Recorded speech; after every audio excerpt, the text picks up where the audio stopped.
Once upon a time there was a little boy called Silly Billy. The village hall was buzzing like a kettle on full boil. Posters flapped on the notice board like they were trying to escape, each one shouting in bold red letters, "Talent contest, all welcome." Silly Billy stood beneath them, eyes wide, mouth wider. "I've got loads of talents," he declared, puffing out his chest like Jock the cockerel on bin day. "I can burp the alphabet, juggle jelly, and do a one-man band with my armpits." Mum raised an eyebrow. "Darling, are you sure that's appropriate?" Billy nodded so hard his mismatched socks nearly swapped feet. "Absolutely. I'm going to be a star." Dad peered over his newspaper, a pencil tucked behind his ear. "Just don't bring the house down." "Literally. I've only just fixed that shelf you accidentally sat on." Sulky the cat gave a long, theatrical sigh and slunk off, clearly unimpressed by Billy's rising fame. Billy grabbed the sign-up sheet and scribbled his name in big, wobbly letters. "Silly Billy, variety act extraordinaire," he announced, underlining it with such flair he nearly signed up twice. Mum smiled, half proud, half petrified.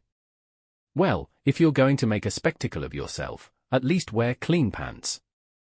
Billy beamed. "Don't worry, Mum. I've got my lucky ones with the dancing sausages." Dad muttered, "Let's hope they don't steal the show." Billy's garden became a rehearsal studio. Jock the cockerel strutted about like a West End diva, flapping and squawking in time with Billy's tambourine. "We'll open with the jelly juggling," Billy said, balancing 3 wobbly blobs on a tea tray. "Then you do your dramatic crow, and I'll finish with the kazoo solo from Bohemian Cluxody." Billy made kazoo noises to the well-known Queen tune, "Mama I Just Killed a Song," put a kazoo against its head, pretty sure that now it's dead. Gran clapped from the patio, flour on her nose and a biscuit in each hand. "It's got pizzazz, love. Though you might want to tighten your trousers before the high notes." Grandad peered through his magnifying glass. "Is that jelly or your sock from last Tuesday?" Billy shrugged. "Bit of both. Adds texture." Sulky the cat watched from behind a flower pot, ears flat, tail twitching. He'd already been hit by a rogue custard tart and wasn't taking chances. Dad wandered out with a mug of tea. "What's all this racket? Sounds like a brass band fell down the stairs." "It's art, Dad," Billy said, striking a pose.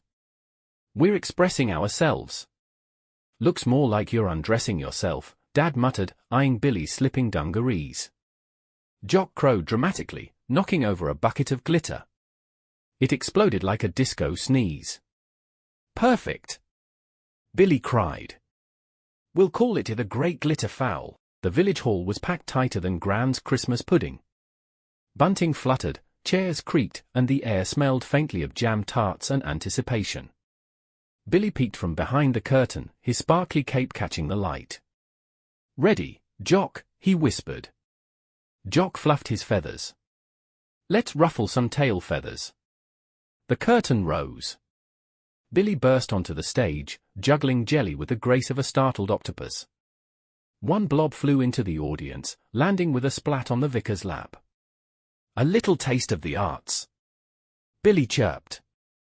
Next came the kazoo solo. Billy blew with gusto. It was a kind of magic, but never mind the innuendo, the show must go on. Billy's cheeks puffed like a bagpipe. Jock flapped in time, crowing like a rooster possessed. The crowd roared with laughter. Gran whooped. Grandad applauded with his magnifying glass. Mum covered her mouth, half in horror, half in hysterics. Dad muttered, "I knew I shouldn't have let him near the trifle." Then came the finale, Billy's interpretive dance of the sock drawer. He spun, leapt, and accidentally flung a sock into the judge's tea. Sulky, now on the judge's table, battered the sock with disdain.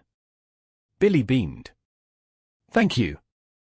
I call that the grand finale." The audience erupted. Whether in applause or confusion, no one could tell.